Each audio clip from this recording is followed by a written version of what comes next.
You know, for a long time I told myself that silence was strength.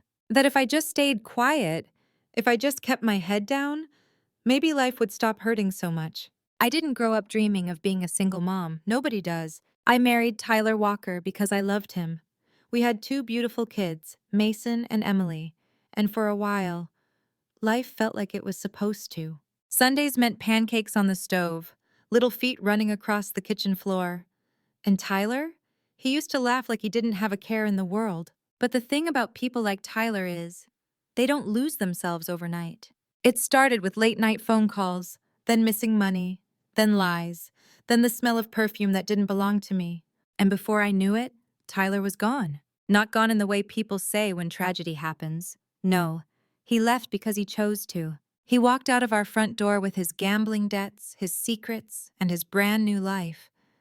And he left me here, standing in the wreckage, holding our two babies. But that's not the part that broke me. What broke me was what came next. Not from him, but from the people who were supposed to be family.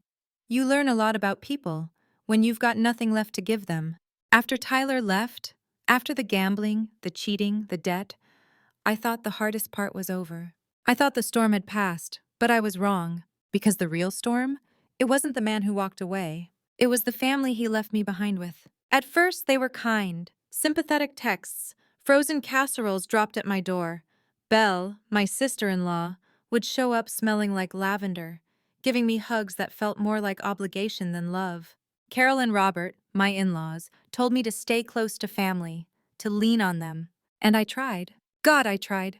I smiled at the dinners I didn't feel welcome at. I laughed at jokes I wasn't part of. I brought Mason and Emily to every holiday gathering, every birthday party, because I wanted them to feel like they still belonged somewhere. But slowly, things changed. The texts got shorter, phone calls stopped, invitations disappeared. It wasn't loud, it wasn't cruel. It was colder than that. It was silence, it was absence. And for a while, I told myself maybe they were just busy. Maybe they were grieving too. But then Mason asked me one night, "Mom, why doesn't Grandma call us anymore?" And I looked at him, at his tired little face, and I knew I couldn't lie.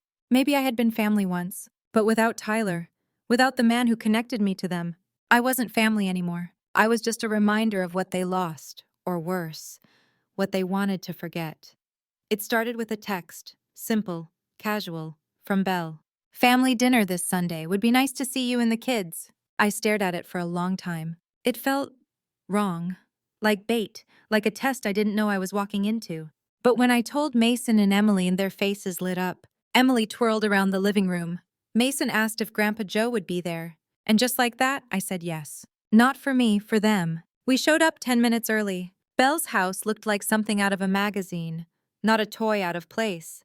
Not a pillow out of line. She greeted us at the door, all smiles and fake warmth. "You look great, Rachel," she said, brushing her cheek against mine like we were friends. She still smelled like lavender. Mason and Emily ran inside, their little shoes tapping against the hardwood. And me? I followed slower. Every step felt heavier. Carol barely looked at me when I stepped into the kitchen. She was slicing lemons like I wasn't even there. Robert gave me a quick nod, already lost in his football game. No one said they were happy to see us. Dinner came, and I did what I'd gotten good at over the years, smiling in places I didn't belong. Mason and Emily sat at the kids' table. Belle served them first. I reached around dishes for a plate like a stranger in a room I used to call family. The conversation buzzed, work promotions, vacation plans. Not once did anyone ask how my kids were doing. Not once did they ask about me. The only warmth came from Grandpa Joe. He sat beside me, slow, steady, passing me the bread like it meant something. "I'm glad you came," he whispered. "Mason and Emily need to know they still belong, even if the others have forgotten how to show it." I swallowed hard. Maybe I could survive this dinner. Maybe I could get through just one more night of pretending. But then Belle stood up. She tapped her glass with a spoon, like she was about to give a toast. Everyone fell silent, turned to her like clockwork. "I think we need to talk about the tension in this family," she said, like she was doing us a favor. My stomach dropped. She went on, rehearsed words, faked concern, all leading to one sentence I'll never forget. "Maybe it's time we take a vote. Should Rachel be uninvited from future family events? For the sake of peace?" I thought I'd misheard her. But then one hand went up. Carol, then Robert, then cousin after cousin, spouse after spouse, hands everywhere. Every hand except one. Grandpa Joe's. I couldn't breathe. And then a little voice beside me, soft, confused, breaking me in half. Mom, why are they doing this? It was Mason. He had come back up from the basement, just in time to see it all. And I didn't have an answer I could say out loud, so I did the only thing I knew how to do. I stood up, took both my children by the hand, and said, as steady as I could, "Thank you for dinner." No one stopped me, no one said a word. As I walked past Belle, past every hand that had voted against me, Grandpa Joe reached out. "You don't deserve this," he whispered. And for the first time in a long time, I believed him. That night, after I tucked Mason and Emily into bed, after I sat there in the dark listening to their soft, steady breathing, something inside me broke. But not in the way they expected. They thought I would cry, disappear, let them win. But I was done being that version of me. The version who stayed small just to keep the peace. The version who swallowed every insult, every cut, every cold shoulder, because I didn't want to be the problem. They thought silence was weakness. They had no idea it could be a weapon. I didn't sleep that night. Instead, I opened my laptop. I pulled up every text message Belle had ever sent me, every carefully worded exclusion disguised as politeness. It might be better if you just drop Mason off at the party. Emily's probably too young to be around so many people. It might be awkward if you come to the recital. And for the first time, I saw it for what it really was. This wasn't family. This was control. This was erasure. Message after message, proof after proof, years of being slowly, methodically pushed out. I opened a new note on my phone, and I wrote everything down. Every conversation, every moment they humiliated me in front of my kids, every time they reminded me, without saying it out loud, that I didn't belong.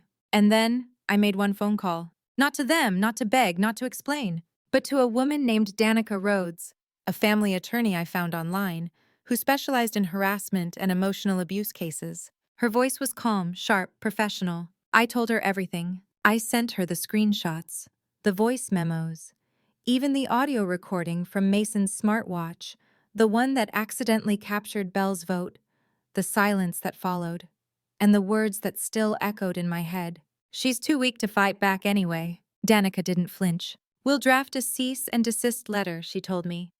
"But we're not just sending words. We're sending proof. Proof of their cruelty, proof of their exclusion, proof of their calculated harm, not just to me, but to my children." 2 days later, every single person who raised their hand against me received a letter. Signed, sealed, stamped. Addressed directly to them. Not loud, not dramatic, but impossible to ignore. And when those letters landed in their mailboxes, everything changed. By noon, my phone wouldn't stop buzzing. First it was Carol, 2 missed calls, then a message from Robert. "Rachel, we need to talk. This has gone too far." Too far? I smiled to myself. Far was sitting at their table while they voted me and my children out of their lives like we were strangers. Far was watching my son, my sweet, innocent Mason, ask me why his own family didn't want us anymore. This wasn't far. This was necessary. At 1:23 p.m., Belle texted me. "Seriously, a lawyer? What is wrong with you?" 10 minutes later.